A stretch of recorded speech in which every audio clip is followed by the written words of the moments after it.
નમસ્કાર વિદ્યાર્થી મિત્રો, જય શ્રી કૃષ્ણ. ફરી આજે મળવાનું થયું બીએ magic Mitesh Sudhani YouTube channel અંદર આપ દરેક મિત્રોનું ફરી એક વખત હાર્દિક હાર્દિક સ્વાગત છે. આપમાં મિત્રોએ આ ચેનલને હજુ પણ સબસ્ક્રાઇબ નથી કરી, ચોક્કસથી સબસ્ક્રાઇબ કરો. Mitesh Sudhani YouTube channel, Facebook, Insta, Twitter and YouTube. મિત્રો, રોકાણ સંબંધિત, નાણાકીય સંબંધિત અને ધિરાણ સંબંધિત, જી હા મિત્રો, ત્રણ બાબતના જે નિર્ણયો છે એના વિશે આપણે વાત કરી ચૂક્યા છીએ. ચોથી જે વાત છે એ છે ડિવિડન્ડ અંગેના નિર્ણયો. ડિવિડન્ડ અંગેના નિર્ણયોની અંદર ડિવિડન્ડ એ કંપનીના નફાનો એક ભાગ છે. તમે બધા જાણો છો, શેર હોલ્ડરોને આ ડિવિડન્ડ નફાનો જે ભાગ છે એ વહેંચવામાં આવે છે. ડિવિડન્ડ એ શેર હોલ્ડરને રોકાણ ઉપર મળતું એક વળતર છે. ધેટ મીન્સ એક પ્રોફિટ છે. કંપની નફો કરે છે તો શેર હોલ્ડરોને એ નફાની શું થઈ જાય છે? વહેંચણી. કંપની ધારા પ્રમાણે ડિવિડન્ડ માત્ર રોકડ કે ચેકમાં જ ચૂકવી શકાય. નાણાકીય સંચાલકે નક્કી કરવાનું હોય છે કે નફાનો ભાગ કેટલો ડિવિડન્ડ તરીકે રાખવો અને કેટલો ડિવિડન્ડ તરીકે ન રાખવો, તો એ નફાને બીજા ધંધામાં રોકી શકાય. નફાનું શું થઈ શકે? પુનઃરોકાણ. ફોર એક્ઝામ્પલ, 10 લાખ રૂપિયા નફો છે તો 4 કે 5 લાખ રૂપિયા ડિવિડન્ડમાં વેચીએ અને બાકીના 4 કે 5 લાખ રૂપિયા છે એ નફાને અન્ય ધંધાની અંદર રાખી મૂકીએ. ડિવિડન્ડની ચૂકવણી કંપનીના શેરના બજારના મૂલ્યને અસર કરે છે, એના આધારે કરવામાં આવે છે. નફાનો મોટો ભાગ ડિવિડન્ડ તરીકે વહેંચી દેવામાં આવે છે અને બાકીનો જે ટૂંકો ભાગ વધે છે એ અન્ય રોકાણ એટલે કે પુનઃ રોકાણ તરીકે કરવામાં આવે છે. બીજી બાજુ નફાનો જો નાનો ભાગ હોય એ મૂળ રોકાણ તરીકે કરવામાં આવે તો ડિવિડન્ડની રકમ છે એ ઓછી વધે છે.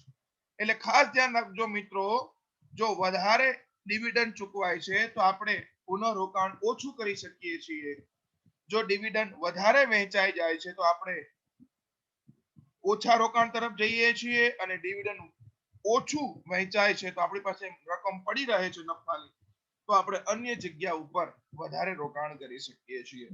એક ઉદાહરણ સમજીએ, 10 લાખ રૂપિયાનો ડિવિડન્ડ છે, એમાંથી 8 લાખ રૂપિયા ડિવિડન્ડ વહેંચાઈ જાય તો આપણી પાસે 2 લાખનું જ રોકાણ થાય એટલી રકમ વધે.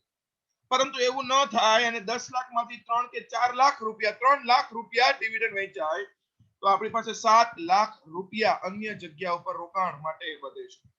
એ કંપનીના મૂલ્ય ઉપર ડિપેન્ડ કરે છે કે કંપની મોટો ભાગ ડિવિડન્ડ આપે છે, કંપની નાનો ભાગ ડિવિડન્ડ આપે છે. મોટો ભાગ ડિવિડન્ડ આપી દેતા હોય તો મૂડી રોકાણ ઘટે, પુનઃ રોકાણ ઘટે. ખાસ ધ્યાન રાખજો.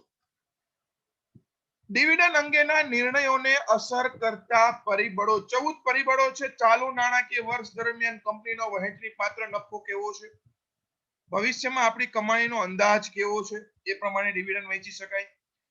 ગયા વર્ષ એટલે કે પાછલા વર્ષના કંપનીની અંદર ચૂકવેલા ડિવિડન્ડનો દર કયા પ્રકારનો રહી ગયેલો છે, નફામાં ગયા વર્ષે કે ચાલુ વર્ષમાં કે પાછલા વર્ષોમાં પુનઃરોકાણની જરૂરિયાત હતી કે નહીં, પ્રવર્તમાન સમયમાં નાણાંની હાલની પરિસ્થિતિ કેવી છે, કટોકટી દેખાય છે કે નહીં, નાણાંની રિક્વાયરમેન્ટ જરૂરિયાત કેવી છે, એ આધારિત ડિવિડન્ડ વહેંચાય.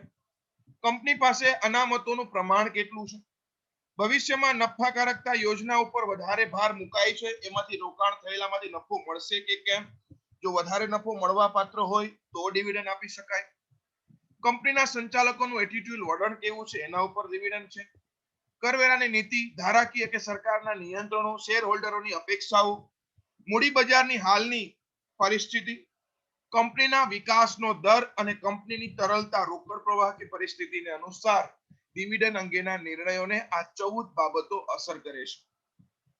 ફરી રિપીટ કરું, નાણાકીય ચાલુ વર્ષ કંપની પાત્ર વહેંચવા પાત્ર નફો, ભવિષ્યમાં કમાણીનો અંદાજ, પાછલા વર્ષ દરમિયાન કંપનીએ ચૂકવેલ ડિવિડન્ડનો દર, ધંધામાં નફામાં પુનઃરોકાણની જરૂરિયાત, કંપનીના વર્તમાન સમયમાં નાણાકીય પરિસ્થિતિ અને નાણાકીય જરૂરિયાતો, કંપની પાસે અનામતોનું પ્રમાણ, ભવિષ્યમાં નફાકારક રોકાણોનું આયોજન, કંપનીના સંચાલકો કે કંપનીની અંદર કામ કરતા વહીવટદારોનું વલણ, સરકારી નીતિ, કરવેરાની નીતિ, સરકારી નિયંત્રણો, કંપનીના શેરહોલ્ડરોની અપેક્ષાઓ, મૂડી બજારની પરિસ્થિતિ, કંપનીના વિકાસનો દર અને કંપનીની તરલતાની પરિસ્થિતિ. ટોટલ આપણે 4 બાબતો જોઈ: રોકાણ, નાણાકીય, ધિરાણ સંબંધિત અને નિર્ણય સંબંધિત. આ ચારે 4 બાબતોની આજે આપણે ચર્ચા કરી. ફરી મળીશું નવા ટોપિક સાથે. Thanks for watching our videos. Like and comment Nitesh Sudhani YouTube channel. Thank you so much my dear friends. ફરી મળીશું નવા ટોપિક સાથે. વંદે માતરમ, જય હિન્દ.